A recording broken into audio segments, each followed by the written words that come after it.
Oh, you didn't know? Your ass better call somebody! The energy revealed. Brooklyn to Queens, reppin' both hoods. Rob and CP, keep it fire, misunderstood. Hear 'em all loud, let the anthem flow. Mets fans unite at the pregame show. From city sand lights to the skyline greens, it's the heartbeat of Queens, the craziest dreams. Rob hype on the mic, CP's the fire spark. Together they ignite, voices like the park. Fans drift in jerseys, legacy bold. The Metropolitan story forever told. Turnstile spinning, the crowd floods the gates. This is family, no time for debates. Crack of the Batman, the roar never fades. Queens in the blood, it's how champions are made. Cheer 'em all loud, let the anthem flow. Mets fans unite at the pregame show. From city stand lights to the skyline gleams, it's the heartbeat of Queens, the craziest dreams. 7-line swagger, vibes electric and wild. Mets legacy golden since I was a child. Orange crushed skies, let the battle ignite. Ride for the home team till the last fight.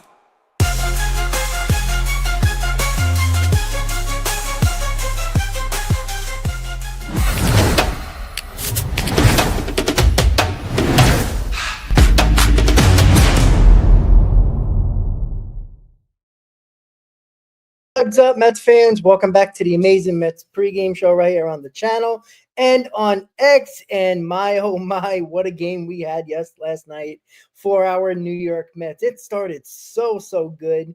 All the vibes were there. All the fun times were happening at Citi Field, at our homes, watching it on TV if you weren't at the game, and it all went to shit in one inning. Chris, how are you feeling? Yeah, extremely frustrated. I was actually out and about because I thought that we were going to do the post game as well, and it ended up being just a debacle with the delay and stuff, and it just ended up being too late. But I was enjoying the first couple of innings, and I was kind of worried in the back of my mind when we were talking about the game beforehand that Carlos Carrasco was going to go out there and just throw a gem unexpectedly, like opposing or former Mets pitchers usually do. But the offense showed up. They provided early offense and they got things going. It was a 6-0 lead, and the Mets rotation does what the Mets rotation does best, Rob. They blow it. If it's not the third inning, it'll definitely be the fourth inning for these rotation arms getting into trouble. And just like that, the Braves scored 9 unanswered runs, and they ended up scoring 11 unanswered runs in total, defeating the Mets 11-6. It was disgraceful. I mean, there's nothing else that anybody can say about that type of game. And just in general, the way that this team has been performing, it's disgraceful. And I released a video on my channel earlier today just talking about the rotation and, providing a little bit of quick stats over the past 2 months, just how bad this starting rotation has been. The fewest innings of any baseball team in the entire league from the starting rotation over the last 2 months. And they have the 4th worst record in that same span. So if you missed that video, check it out. It's in my description of the live stream right now on my channel. There's nothing else to say other than that, Rob. That just perfectly paints the picture of how brutal this starting rotation has been. Yeah, I mean, I'm sick of being the broken record here. I really am. Like, I wish the conversation would lead back to the offense because I look like the bad guy, but my God, like this is the problem when you rely on one guy who has been doing it for the last nearly half of the games that we've played in David Peterson, and you got to rely on him. And you know what? He's allowed to have a bad one because everybody else does. He can't be perfect. Like, I'm not even blaming David Peterson in this aspect. I'm not. I'm truly not. The guy has been outstanding. He's been the only guy giving us length. He's been our best pitcher all year. I'm not blaming David Peterson. He was going to have a bad game. Unfortunately, it was this one, and it sucks. But you know what? Even though he was walking, Tom, Dick, and Harry in this Braves lineup, he did leave with a lead. Somebody could have stopped the water from, flowing through this entire freaking, flowing through the boat. It could have stopped it. Somebody could have stopped it. Garrett didn't have it. And this is the thing that I talk about all the time, why length is so important. Everybody is fixated on ERA. Everybody's fixated on, how hard you throw, how many pitches you throw. Oh, he's great. He's really good. Look at his stuff, blah, blah, blah. Nobody talks about innings at all. Like, this is the analytical people that have brainwashed fans into believing that innings don't matter and bullpens matter more than starting pitching. You're wrong. I'm sorry. You are wrong. It's just because they tell you, and they've been trying to weed out the very, very expensive starters for long-term deals. And I said this for a while, guys, and you guys got to start believing a little bit. Major League Baseball and the owners, they basically coerced this. They basically made this happen. They started with the fans, saying that, we don't like the high risk of the long-term deals for these starting pitchers. And then they used the analytical departments to basically use that as evidence of possible long-term deals being a complete disaster when it comes to starting pitchers. They basically had a little bit of a closed door meeting, so to speak, to really understand that they were doing this for a while. They want you to believe that bullpens are more important than starting pitching. They want you to believe that because it's cheaper in the long run. That's why they're doing it. And this is the same thing with David Stearns and a lot of these other, younger generation type executives. They love this stuff because they love trying to save money by any means necessary and trying to act like their philosophy works. And it doesn't work. I'm sorry. It does not work. You can't rely on has-beens, question marks, and, reclamation projects and not have a true ace. When you don't have one true ace, you're going to fall into a situation where the Mets are. There is nobody you can trust in this rotation. I don't care if Noah McLean comes up and even pitches well. It's not going to be enough. Like, we need 3 starters to come in this rotation and do really well. We need domination. We don't need quality starts, right? Quality starts go out the window after June, all right? After June, you need really good starts. You need some domination. I don't believe Noah McLean is going to be the savior. I just don't. I don't care if he pitches well. It's not going to be enough. So we're great. We get once every 6th day, because they are doing the 6-man rotation. We get a once every 6th day good Noah McLean outing, and that's it. Now we have to wait for somebody to show up again and do well. Honestly, I think it's a waste of time. I think you're going to bring him up because David Stearns is using all his bullets right now because he fucked up. And now we're going to see Noah McLean and everybody's going to act like he's the savior, right? Look, am I excited about Noah McLean? Of course I am. I always like to see prospects come up and see if they can thrive. But there's way too much, pressure and way too much, like this kid's going to be the savior. I'm sorry, guys. This rotation is not good enough. I don't care if you bring in Noah McLean. They didn't even have a conversation about bringing up Brandon Sproat. It was either McLean or Sproat. So that just tells you everything you need to know about what they're really thinking about this year. Again, David Stearns is a futures guy. He doesn't care about the present. I mean, it's obvious at the trade deadline. It's obvious in the offseason, the way he does things. There's too much hope going into a season. There's too many question marks going into the season that myself, and Chris talked about for many, many times. Now, I've been on the rotation bandwagon forever, but it's a problem. And Chris said it well. I think it was the other day. I forgot if it was pregame or postgame. You said it perfectly. You said if you weren't going to plan to bring these kids up during the season or even at all, you got to plan somewhere else that can help you throughout the season, either at the trade deadline or in the offseason. He clearly didn't plan for these kids to come up. So, but how can you not? Because he was hoping that more of these pitchers worked out. That's too much hope. And that's not the way to win. That's a shitty philosophy. And you know what? He's dealing with it right now because if Noah McLean doesn't pitch great, there's nowhere to turn. Because you're probably going to give him a start or two before you bring up Brandon Sproat if McLean doesn't have it. And even if they do have it, I don't think it's enough. These guys are going to be on innings restrictions. I don't think they're going to overuse them to the point where, well, even if they're good, they're coming out of the game. And it's the same problem that the Mets have continued to have, Chris, is that they can't get length.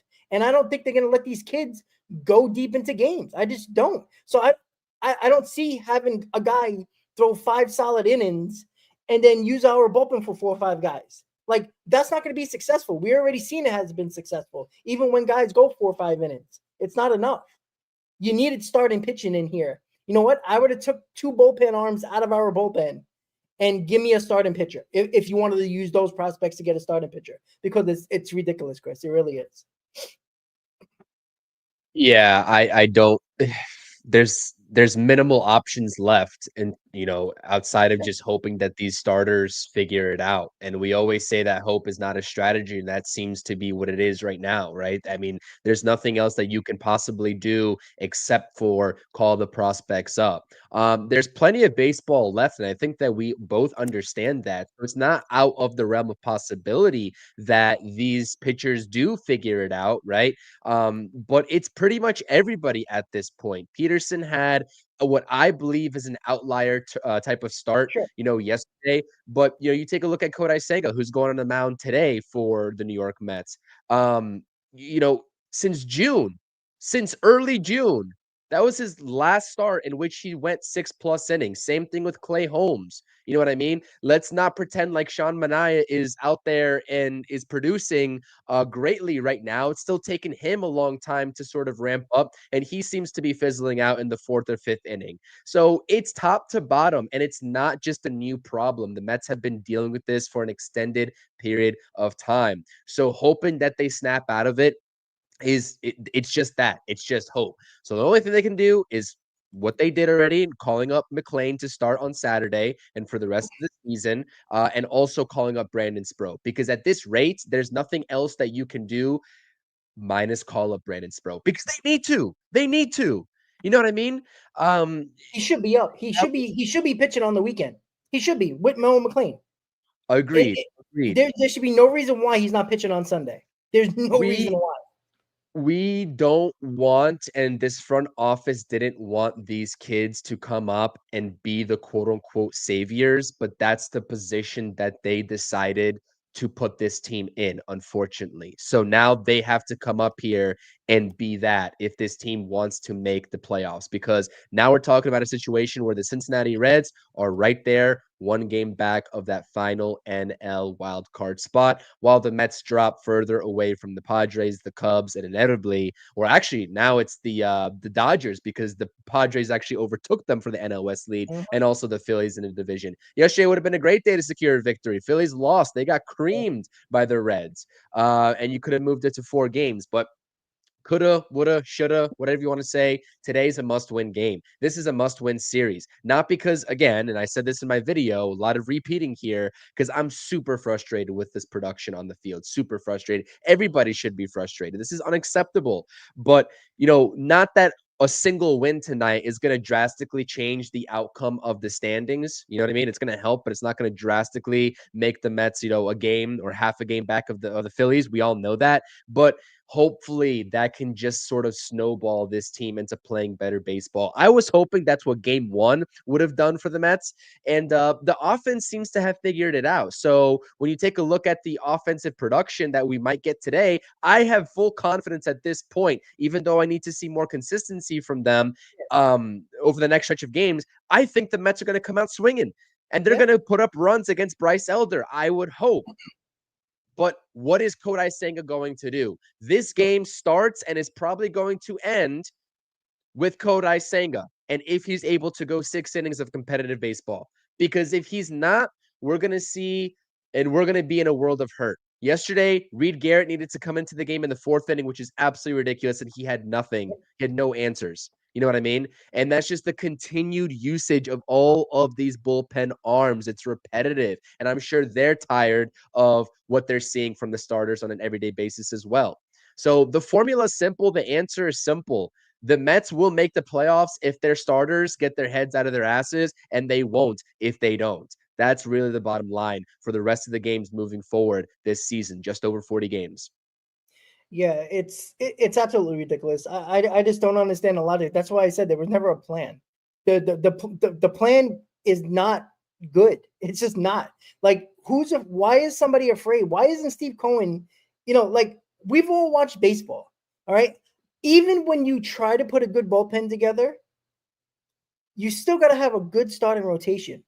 You got to have somebody at the top that you can trust every fifth day. You need somebody like that. The Mets never had that. Never had that. And again, that dream that all Mets fans had about Sean Manaea, continue to dream, because it's not happening. I'm sorry. He's not going to be as good as last year. Everybody got duped. And now he's $20 million richer a year because of it. I'm sorry. Like, you could have gave a couple of more $1 million to more better pitchers. You could have even got better pitchers on lesser deals if you could have, but you didn't want to do that. Again, they wanted Clay Holmes to be a starter because it was cheaper. Make no mistake about it, right? They ain't fooling anybody here. Same thing goes for Frankie Montas. They try to be ahead of the game and pay Frankie Montas early $17 million for 2 years because they thought they would be ahead of it, because they thought the pitching lab is the end-all be-all, and it doesn't work for everybody, clearly. Montas not even in the rotation anymore. Man, they couldn't wait to throw Blackburn in that game yesterday. They could not wait. Oh, David Stearns. This is all David Stearns here. They could not wait. And you know what? Kudos to Blackburn. He gave up 2 runs, but he pitched 5 innings. He saved the hell out of this bullpen. We're very lucky that we had him yesterday, because if not, we would have had to use the whole entire bullpen. So, listen, it's going to continue to be a problem until he shifts away from his philosophy a little bit. Nobody's saying to make a drastic shift in your philosophy, right? You want to keep on building the farm system, build the farm system. But if you're not going to trade these guys, and people are talking about Mark Vientos hasn't played in 4 days. 4 days. Why? Right? This is what I talk about the roster log, Jim. I want to go to that in a little bit. But when it comes to the pitching, the philosophy has to shift a little bit. Right? Nobody says that you're going to be perfect. Nobody's asking you to do that. But when you see it's not working, you got to shift. And I think that's the big reason why he didn't win in Milwaukee. I think there was ways where he could have shifted a little bit in philosophy, even though he didn't have a ton of money, right? He always focused on other areas, and it was always the offense that ended up being the problem for the Brewers, and he was never able to get the bat. He was never able to get the bat at the deadline, because he always had pitching, right? He always had the Burns of the world, the Woodruffs of the world, and he always had a bullpen. But he was never able to get that hitter. And that could have been money issues, or that could have been he didn't want to trade prospects. But he ultimately never won. And I do wonder if that's his demise, if he doesn't shift in philosophy a little bit. Again, there's no reason why you can't sign one top pitcher for a big term deal. It's not gonna handcuff you financially. It's not.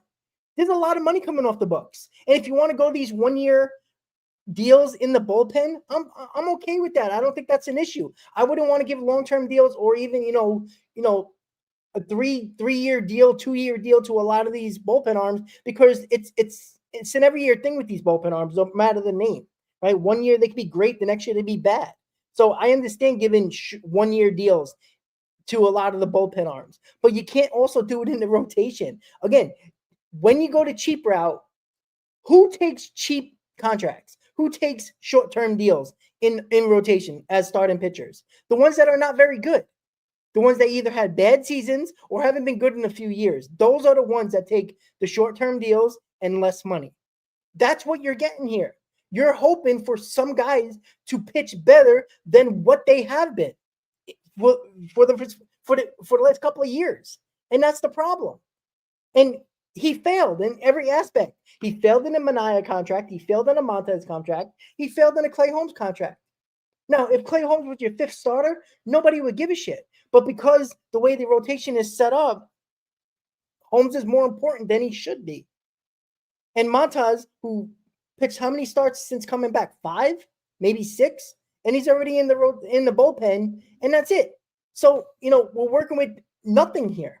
And then you have to rely on poor David Peterson to do everything. And when he has a hiccup like yesterday, now everybody's like, uh-oh. Because now Met fans are panicking. You know why? Because they saw that from David Peterson yesterday. That's scary. Because they know there's nothing going to help this rotation. Nobody's confident in Senga today. Does anybody believe Senga's going to go 6 innings today? I don't believe it one bit. Now, Kenny, sure. But is it likely? Probably not. The guy hasn't pitched 5 innings since he's come back. That's a huge problem, Chris. Yeah, it is. It is. I also agree with you. I mean, David Stearns this offseason is going to need to show a willingness to change the philosophy a little bit. I mean, again, depending on some of the mutual options and the conditional stuff of some of the impending free agents in 2026 from a starting rotation aspect, it's going to be pretty sparse, I'd say, outside of like Framber Valdez, Cease, and Michael King. I mean, the starting rotation market is just going to be sparse. So we'll see what they do there. I think that we said it last stream. There are a lot of personnel on this Mets team currently that are tradable assets, and I wouldn't even think twice about trading those assets from a hitting perspective with the logjam that this team has and going out there and getting a viable pitcher, whoever the Mets identify that to be. But again, that's going to be an offseason discussion. And I agree. I mean, when you see your best pitcher so far this season, all in all, and David Peterson go out there and just be terrible like yesterday when things have already been going terrible. He's supposed to be a stopper, a showstopper. Okay, we've been struggling. This is the guy that we're going to put out there to get things right. And David Peterson was absolutely not that. I think I saw some people in the chat also asking about, where this team ranks in terms of starting rotation ERA. I think they're still top 10, if I'm not mistaken, like number 7. Not that it matters. Who cares? Because they absolutely stink right now. And also the walks, as MEZ saying in the chat, the walks are the biggest issue. David Peterson, 5 walks yesterday. 5 and 3 1/3 innings pitched. Are you serious? You're never winning a baseball game like that. You're never getting to the 5th inning, let alone the 6th inning with that. Never. And Kodai Senga is awesome at that and giving up walks. That's what Kodai Senga has done. This is nothing new for him this season. Even when he was pitching really well, he gives up free bases and he works himself out of jams. It's just that recently he's not been able to work himself out of jams. How about we don't get ourselves into a jam to begin with? You know what I mean? And so whether it's the players, whether it's Hefner, who's been around here for, who knows how long at this point in this organization, the pitching lab, whatever it is, you would think that these guys and this team that has had walk issues in the past for many years that we've been talking about it, Rob, would get it together. Yep. The Phillies, they're bottom 10 in walks. The Cubs, the same thing. I mean, it's ridiculous. So, put yourself in a good situation, in a good spot to lengthen the outing. And I just can't see any way that's possible if you're walking 5 hitters and not even 4 innings pitched. It's absolutely egregious. That's the biggest thing for me. And the one thing that if you said the Mets starters will limit their walks or start to limit their walks slowly but surely, I'm like, all right, that's probably going to mean more success automatically. Now, how much success? Well, I'll take any sort of success relative to what we're getting right now. I think anything is a win. That's better than what we're getting right now. But I think that will solve so many problems. And it's just not happening right now. And we're not talking about walks to like premier hitters. We're talking about walks to the bottom of the opposing team's lineup, which is detrimental. Flipping the lineup over to get to the top of the lineup when you have not free outs. This is the major leagues at the end of the day, but that's supposed to be the guys that you go ahead and get out to make it 2 outs or 1 out with the top of the lineup coming up. So that's the most frustrating thing when I watch this team on a day in and day out basis is just the free passes. It drives me insane. Yeah, and Chris, you hit the nail on the head. They've been doing this all year. Even when they were pitching well, they were walking people. They were leading the league in walks. They weren't good in that department. Oh, you know what the difference is? They were getting outs, and they were actually not letting those free bases score. And eventually, it's going to happen. That doesn't last. That's not sustainable. You can't continue to walk 4 or 5 guys a game and act like it's, it's going to be okay and they're just going to, leave men on every single time and get away with it. It's not going to happen. And that shit doesn't happen in the playoffs, guys, just so everybody knows that. Kodai Senga has always played with fire. Since 2023, his walks were up. It's the same thing. He puts a lot of people on because the fork pitch, again, I said this for a while, the ghost pitch isn't as effective as it was. It's just not. They're not swinging at that pitch as much as they were earlier in the season or in 2023. They're not swinging at it because he doesn't throw for strikes enough. He throws it out of the zone. And if you lay off of that, all you got to wait for is as straight as an arrow fastball. And that's where he gets into trouble. Again, that's why he gets his walks. That's why he gets stuck in a lot of deep counts, because they don't swing at that pitch as often as they did earlier in the year or in 2023.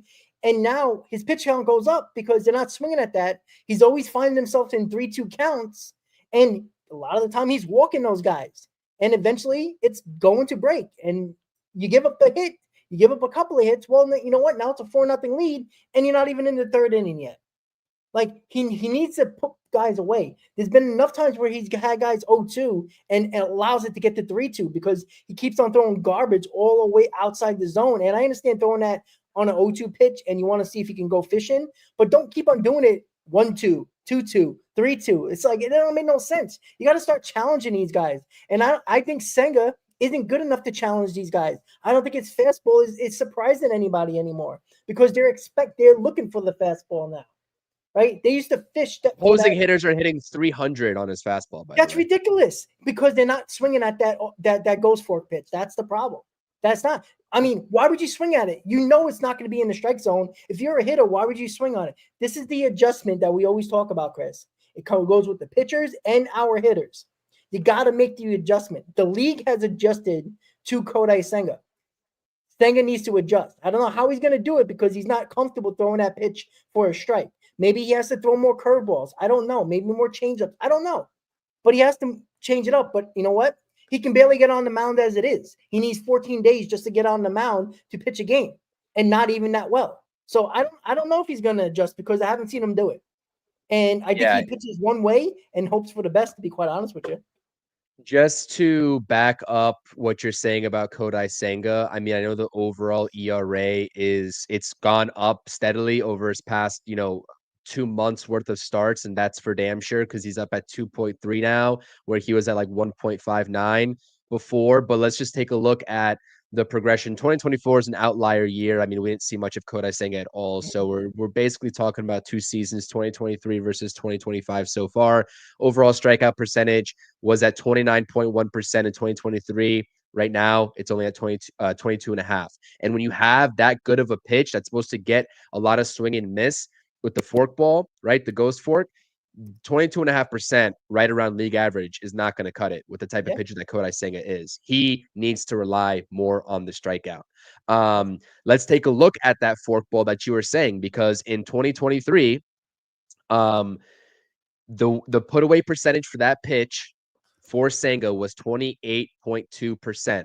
This year, it's only at 25%. So that's almost over 3% reduction. The whiff percentage on that same pitch was at 59.5%, which is absolutely ridiculous. That was 2023, and now it's at only 40.9%. So he is getting a lot less swing and miss. He's putting hitters away with that particular pitch at a very lesser rate compared to 2023. I don't think those 2023 numbers were like, of course, like the league was going to adjust to it 100%. That was a given. I think anybody could have expected that, but we're seeing some pretty drastic decline, even though the overall numbers with that particular pitch in terms of hitter success still isn't great. You're right. I do think that they have a better understanding and a little bit more patience to lay off of that in order to get to his fastball. And he is just getting teed off on with that four-seam fastball because it's straight, and hitters know that he's probably not going to locate the ghost fork for a strike,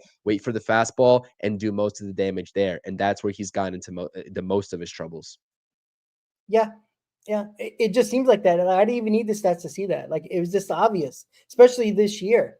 And to fact check everybody, and, David's saying that I've called Senga an ace. I've never And Chris, you've been on hundreds of shows with me. I've never said Senga was an ace. I laughed at people saying that. I never, ever, ever, ever, ever said that. I didn't want that guy to throw a pitch in the postseason last year when he came back from injury because I did not want him to pitch because, again, what were we going to get for somebody who's just coming back from injury? There was no time to ramp him up at all. I never seen him as an ace. I didn't say him as the ace coming into this season at all. I just never did. Sorry, I just never did. And I didn't want Sean Manaea because of the reason why he got hurt. I said that in the offseason. Please, Chris can remember this. How many times did I say it? What did I say in the offseason? I don't trust that mechanical change he made. You had big concerns about Sean Manaea's, I guess, injury status moving forward, given the mechanical change. And we saw that already so far this season. And we already saw it with the loose bodies in his elbow that he might have a procedure done this offseason for. Yeah. So I do agree. You did say that.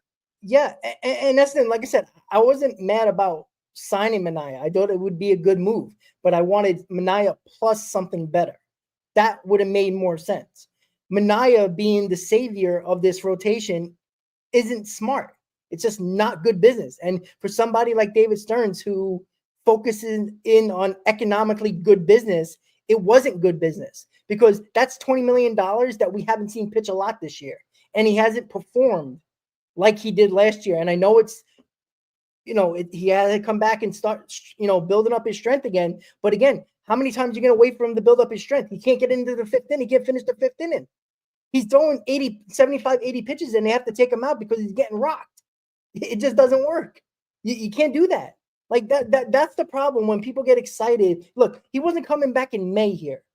All right. He came back at nearly the end of July after the All-Star break. Or he pitched right before the All-Star break. But you guys know what I mean. His first start was after the All-Star break. It was near August. You don't have time to push this guy and to, get him stronger and make that pitch count go up when you're trying to win ball games. It's very hard to do. That's why they should have left him in the minors for at least another start or two and get to 90 to 95 pitches, regardless of how many runs he gives up, to strengthen his arm up. So when he comes up for the Mets, he can throw 90-something pitches. And again, nobody says he's going to pitch well or not, but at least you have that. You don't have to worry about that. You can throw him throw him 90 to 95 pitches. You can't do that because he hasn't been ramped up. That's the problem. You're trying to win, and every broadcast, just listen to Keith Hernandez or Ron Darling or Gary Cohen. They say it every time. And I think Manaea pitches tomorrow, right? If I'm not mistaken, on Friday. I think he pitches tomorrow. So listen to what the broadcast is going to say. They're going to say, and they're going to talk about Senga and why he hasn't been good and blah, blah, blah, and all that. But listen when they talk about Manaea. Well, you know what? They're going to need Sean Manaea to go deep. And they said that the last two starts prior to his start. Like, you can't have 3 starts in a row when you have to try to ramp him up. And oh, by the way, we're trying to win a division or make the playoffs. Like, we got less than 45 games here, guys. Like, there's no time to be patient. And it's so stupid the way they're doing this. It just doesn't make sense. You can ask the player that rehab assignment is officially done based on the CBA. You can ask the player to stay down there. And Sean Manaea is a team guy. You don't think he would have said, yeah, you know what? I think I have to ramp myself up until 90-something pitches. Of course he would do it.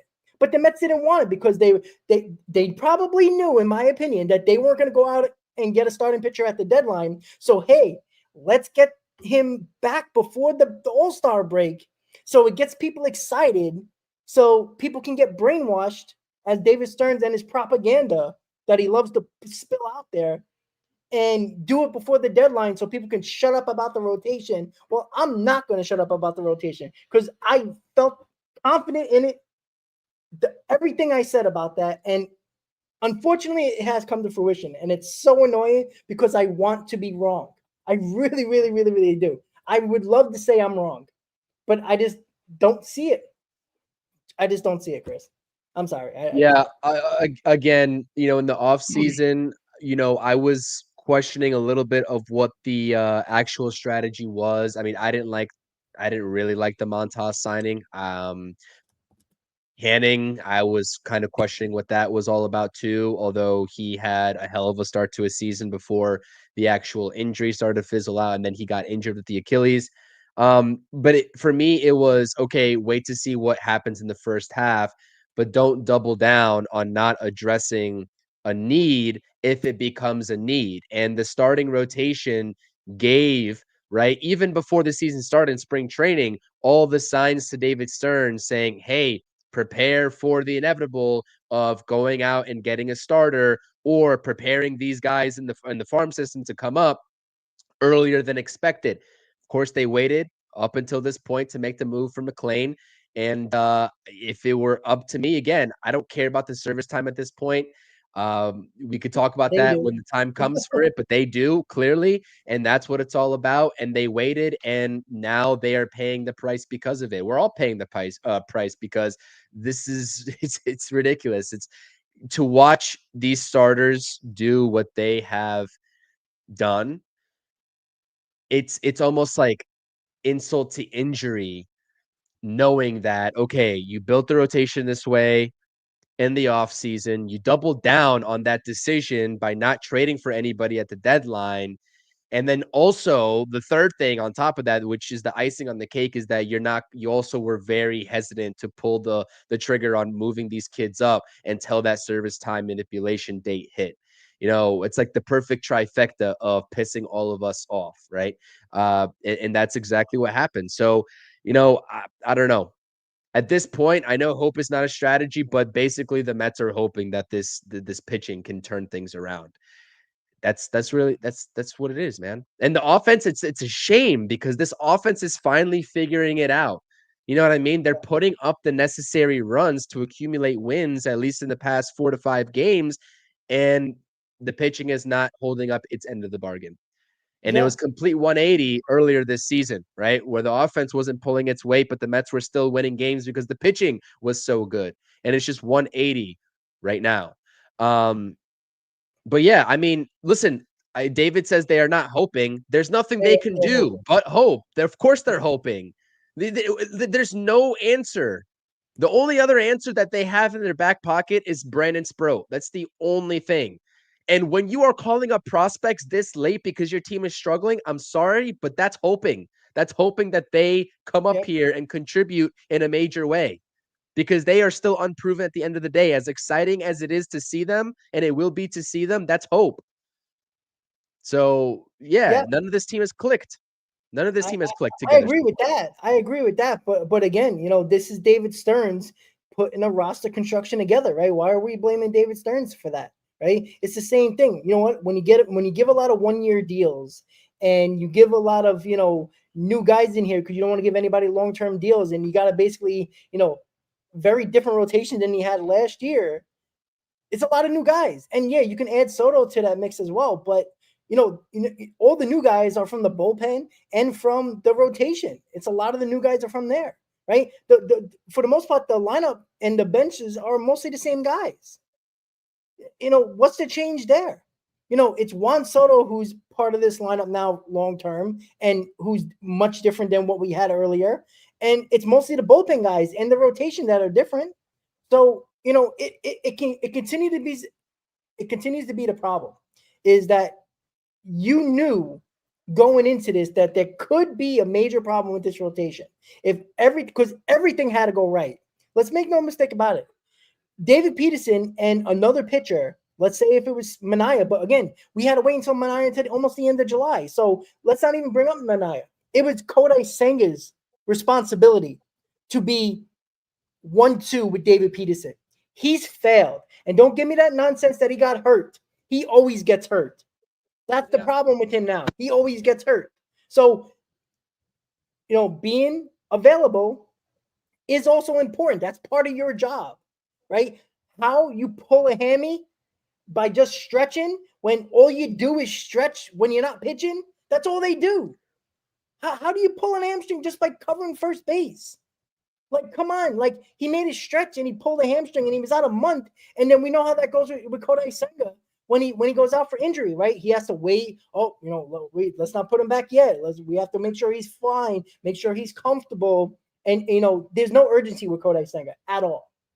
right? He still can't pitch every 5th day, which should be what they needed to do for him. They should have transitioned him. I mean, you have a spring training, fix that. But they know he doesn't pitch well on a 5th day. That's the problem. That's why they don't pitch him. You think that if you really think the Mets want to go through a 6-man rotation because it's a cute thing to have and a cute thing to do? No. Because with a 6-man rotation, that means you need another pitcher in there that's probably bad. It's just that simple. You need another pitcher that is probably bad. So don't think it's a good idea. They're doing it because they know Kodai Senga can't pitch every 5th day. So they're relying on a 6-man rotation that they've been trying all year to give that extra day off for Kodai Senga for the hope of him staying healthy, number one, and going out there every 5th day and being a top 2 starting pitcher. Because that's what they continue to see him as. Again, some Met fans still do. You're an idiot. I'm sorry. You are. But he's not. I'm sorry. How can you tell me this guy's a top pitcher when you can't rely on him on an everyday basis, on an every game basis when he starts? And on top of that, this is a guy that's supposed to pitch for us in the playoffs when he needs 5 days off to pitch on the 6th day. When are you going to use him in the postseason? He's going to pitch once every series. That's not going to happen. That's going to be very hard to win because you got to count on David Peterson more and Sean Manaea more. And we don't even know if those guys can handle it because somebody said it in the chat, Chris. David Peterson, last year he threw 170 innings. He hasn't thrown back-to-back seasons like that in his career. So he might even be breaking down for all we know, which is even more scarier when it comes to this rotation. This is bad, guys. Like, if you don't think it's bad, then I don't know what you need to see to where it can get worse because it's already terrible. We're in our worst stretch of the year. It can't get worse than this. I mean, it could, but it's already really It definitely could. It could always get worse, I think.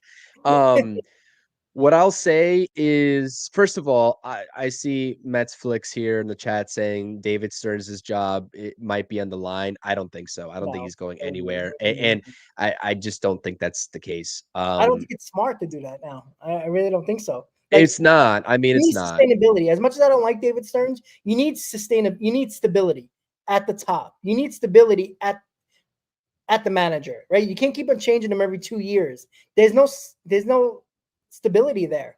You know, we talked about that a couple of years ago. You need stability. That's why I was questioning firing Buck Showalter. Like, I think sometimes you got to keep stability at the executive level, at the manager sometimes, because you keep on changing it.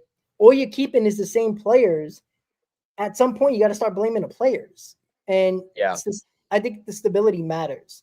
As much as I don't like David Stearns, it would be stupid to get rid of him because, again, somebody could come in and be worse. I mean, it could be better, but most likely worse. Well, you're also saying, I mean, you're also in year 2 of a team that he inherited, and he's still trying to kind of mold into his own, and it's just really not fair. I mean, I understand that the pitching side of things and the acquisitions have been lacking. And I also just don't see David's point here about how this is Steve Cohen's fault either. The only thing that Steve Cohen, I would like to see him do this offseason is just give David Stearns a little bit of a nudge and say, hey, listen, this rotation is not going to cut it. I don't really know exactly which players you should go out and trade for, but we need something that's not going to replicate last offseason with Griffin Canning and Frankie Montas. We need, impactful arms, however you want to do it. Free agents, I'll give you the money. Trades, feel free to trade the prospects for MLB-ready talent. And that includes Vientos, could care less if he gets traded. Acuna, could care less if he gets traded. Beatty, Mauricio, could care less if any of those guys get traded. All 4 of them. Do what you got to do. Of course, they're not going to trade all 4. I'm not saying that, but I'm just saying that you throw any one of those names out there in a package deal for an impactful arm, I'm doing it and not thinking twice about it. And that's the way this offseason should go because going into 2026, right? Hopefully the offense is a little bit more consistent. It's already too late for that consistency now at the offense. Hopefully they get it together here towards the tail end, but hopefully we get an entire season of consistency in 2026, and there we can build a competent team, and it'll be just, free flowing, I should say, to begin this season. So what's done is done now. All we can hope is that the strategy changes from the pitching standpoint in the offseason. But that's my problem with all of this, is that it just seems like this organization is so damn stubborn. So damn stubborn, from the roster construction philosophy from the pitching side of things, right? To Clay Holmes needing to be a starter and them not willing to budge with him being in the bullpen this season. Listen, he's on a 3-year deal. You didn't sign him to 5 years, 6 years. You know what I mean? 3 years will come and go just like that. Are we really going to just put all this maximum effort into converting him into a starter? You do that, and maybe he figures that out in year 2 and year 3, and then he walks elsewhere to be a starting pitcher elsewhere in free agency because he finally wants to get his money. And if he wants to get his money, guess what? That means the Mets probably not going to want to give him what he wants. So it just doesn't make sense. At some point, we have to stop with these projects. You know what I mean? Projects are fine. Projects are good. Yeah. When Clay Holmes, who was signed as a project and has performed like a project, right, in the last 2 months of the season, if you're telling us that he's going to be starting this rotation, fine. 5th starter, right? No, he's like number 3 right now, which is a total problem. That's the problem right there. That's the problem right there. It needs to be the 4th or 5th starter that can be question marks and reclamation projects, not your top 3 starters. It just doesn't work. It's almost impossible to do that because you need more to go right than anything else. And that's probably not exactly the right way to go about it. It's not. And again, everybody goes back, oh, what about last year? What about last year? Manaea was a reclamation project. We all know that, right? Luis Severino, it was about keeping him healthy. This wasn't a reclamation project where the guy hasn't been, was healthy all these years in a row, but just wasn't pitching well. And the Mets figured him out. It wasn't that. We know he had the stuff. He had to stay healthy. Sean Manaea wasn't very good until he changed his mechanics. And again, I've said that, when you're going through your entire career, and Sean Manaea is on the back end of his career, let's be honest about that. He is.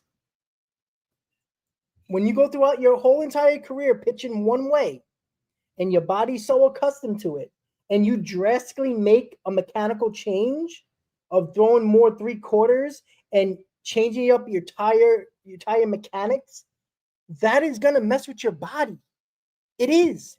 And there's no guarantee that Sean Manaea is ever going to be the same again. We don't know that, right? Why do we just assume that oblique isn't the reason why he might not be looking as best as he is and can't, figure things out on the mound? What about that loose body? Maybe that's more of an issue the Mets are leading on. How do we know that? We don't know that, right? They're not going to say that because they know they're desperate.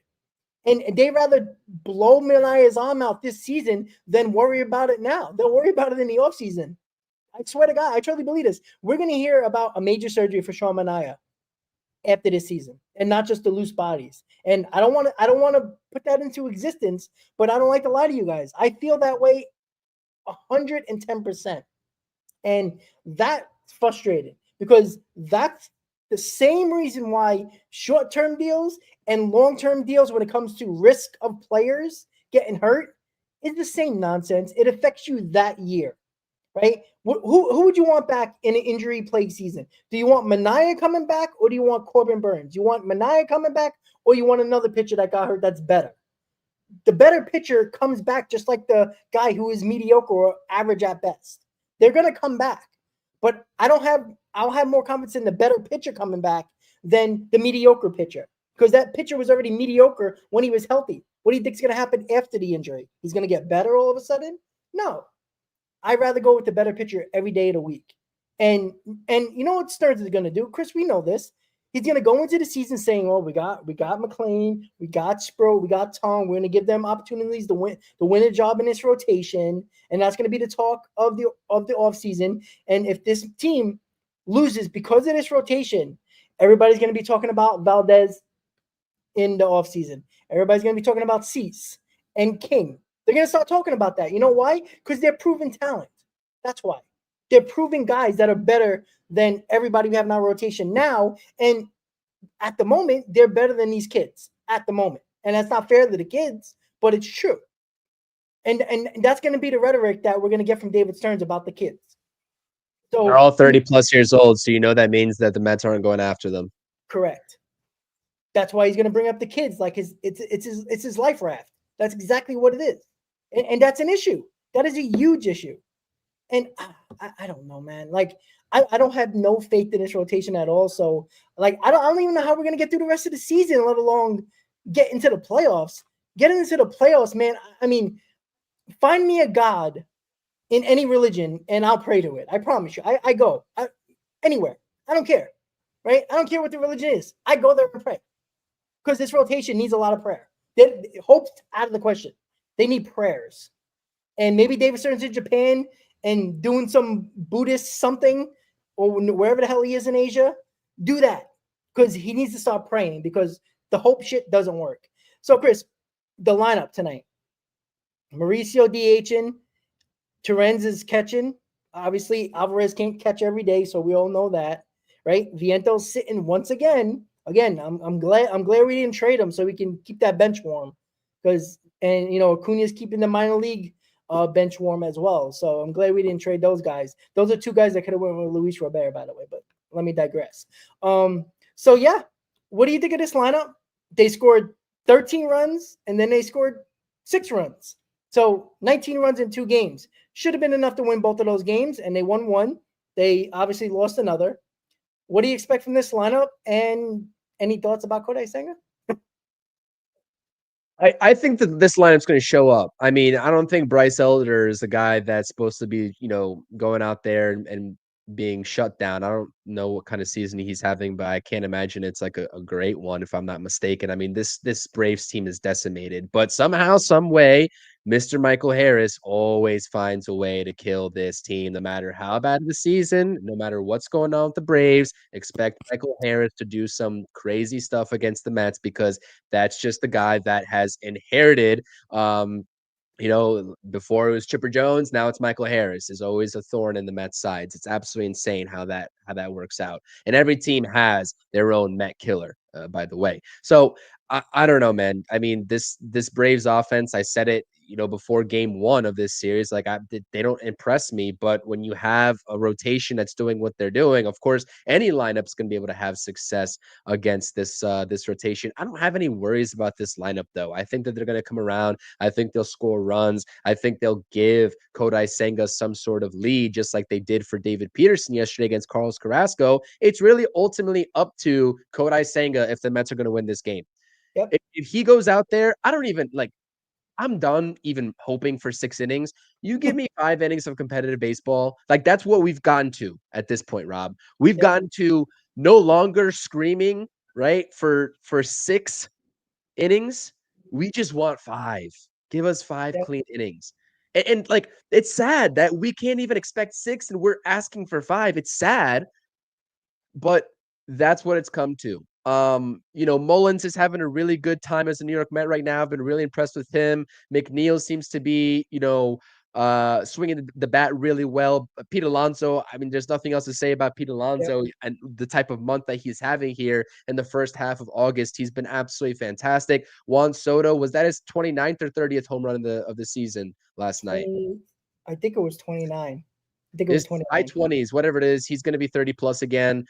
This lineup is going to come around. They're going to do what they're supposed to do. I have no doubt about it. Even if you have Mauricio Terens to round things off, I don't care. They're going to put up runs, I would imagine. Kodai Senga, I mean, that's what it boils down to. This bullpen too. I mean, you're not going to see Reed Garrett. I believe in this bullpen to come in and be impactful. I do. This is put him in the right spot on paper. They got to put him in the right spot. Like if they need to come in the 6th inning, okay, that's fine. But there's no reason why they should be coming in the 5th inning and before that. There's no reason. Yeah, and Mendoza has to keep the game going, unfortunately. Right. It's not even Mendoza's fault. Right. I don't know, man. I don't know. And I hear you. But right now, I didn't have any faith in this lineup about the middle of this season. But I think that with the last couple of games and what they've been showing me, like results aside, they're just putting good contact on the baseball. And I think that that will continue. So I don't think that going into this game, because this is a must-win series, a must-win game for the New York Mets. Everybody knows that. I mean, all of them are must-win at this point of the season. It's no longer April, May, where we can say, "Oh, just wait. It's so early on to the season." No, the time is now. The time is now. It's been now, but especially right now, the time is now. So, um, yeah, I'm very interested to come back onto the post game with Zach, because Zach and I got you all covered tonight for the post game. I believe you're not available, Rob, is what you said. Zach and I will be available. We'll be doing the post game. That's going to be a big talking point, Kodai Senga's performance. And if he goes out there and craps the bed, oh man, I'm not going to be happy. I think Zach will be a little bit more calm than I am, but I'm not going to be happy. Yeah, and look, even if the Mets win and Senga doesn't pitch well, it's still got to be almost a top 2 topic of conversation, because it's going to be the same problem. So again, find a way to win today. I don't care how you do it. I really don't. Like, if you guys score 10 runs to win, score 10 runs to win. I don't think the pitching is going to be good enough to dominate a game and win a ball game 2-1. To be quite honest with you, but just get the job done. You got to win this series, right? You can't lose a series to the Braves. They're not good. You can't lose a series to the Braves, right? The Phillies gave you all the help in the world the last 2 nights. You could have been 4 games out. You could have remained 2 games ahead of the Reds. Now you're 1 game, and you're still 5 games from the Phillies. You got to win games here, right? This isn't time to be patient. We got to keep going here. We got to get that urgency going here, and the lineup is looking better. It's not even just that they're scoring runs; they're putting better at bats together, right? They're getting deeper in counts, right? They're not over. I mean, besides Soto swinging over his, swinging out of his shoes yesterday to hit that 3-run home run, but they weren't swinging out of their shoes on every pitch. They were working counts. They were hitting the ball the other way. It was nice to see. So they got to keep on continuing that. I think the offense is going to be fine, right? I always expected this from the offense, and they're doing their job. You score 6 runs, you should win. I'm sorry, right? The lineup doesn't need to score 12 runs to win a ball game. If that's the case, like once in a blue moon, fine. But you can't constantly score 9, 10 runs every game because your pitcher's giving up 8, 9 runs every game. It's not sustainable at all. So get the job done. By any means necessary, win. Mendoza's going to have the disposal of his bullpen today if he needs it. So he's got to find any way he can to win this ball game. I don't have no faith in Kodai Senga. I guarantee he's going to be out prior to the 5th inning, and he might touch the mound on the 5th inning, but I don't think he's going to get through it. So it's going to be up to the bullpen once again to probably hold a lead for the remainder of the game. And if they do that, great. If they don't, well, Chris and Zach are going to take care of business in that postgame. I have no doubt about that. So with that said, guys, thank you for tuning into the Amazing Mets pregame show right here on the channels on X. Yeah, Chris. I have one more thing. First of all, great comment about Mauricio being the DH today in the chat. I mean, Vientos hasn't played in like 4 days. He hasn't started in 4 days. I mean, that tells you everything you need to know about their confidence in Vientos right now. And 2, before we end this pregame, did you see that article by Heyman talking about the Mets in this offseason, what they could, be looking at? They were first of all, Heyman approached the Yankees and asked something stupid if they would be willing to do a do-over and trade with the Mets for Juan Soto back. Like, come on, dude. Like, really? Like, I would have just ended the interview right then and there if I was anybody from the Yankees side of things hearing that. They should have just stopped it. But what Heyman went on to say is that the Mets front office, probably David Stearns, is said to really like Cody Bellinger. So you talk about Alonso and that situation with Cody Bellinger being able to play first base. Nobody's going to like it. I'm not sure if that's the overall plan. Maybe Cody Bellinger as the outfielder. I don't know, but very interesting because Bellinger is going to opt out of that deal, most likely to go for a longer term deal. That's a name to keep an eye out on. I was very surprised when I saw that article coming at this point of the season from Heyman talking about the offseason and that it has nothing to do with the season right now. That's an offseason thing to worry about. Maybe Bellinger just goes back to the Yankees. I don't know, but I just thought that was interesting. So Heyman gave me a little bit of a good laugh there with the whole Juan Soto discussion. But Cody Bellinger, apparently. Anyways, let's go win a game. Who cares about the offseason? We'll roll around to that and those topics and videos when we get to it. But let's go win a game. This is what's right in front of us right now is the most important, and that should be the most important to these players too. Win this damn series. Win it. There you go, guys. So that is the pregame. Check Chris and Zach out on the postgame, hopefully with some happy thoughts if the Mets win. With that said, guys, have a good night. Enjoy the game. Let's go Mets. And make sure you check in with Zach and Chris on the postgame, guys. Have a good night. Let's go Mets.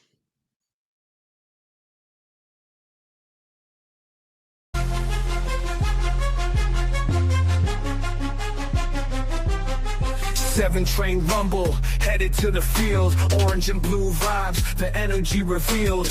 Brooklyn to Queens, repping both hoods. Rob and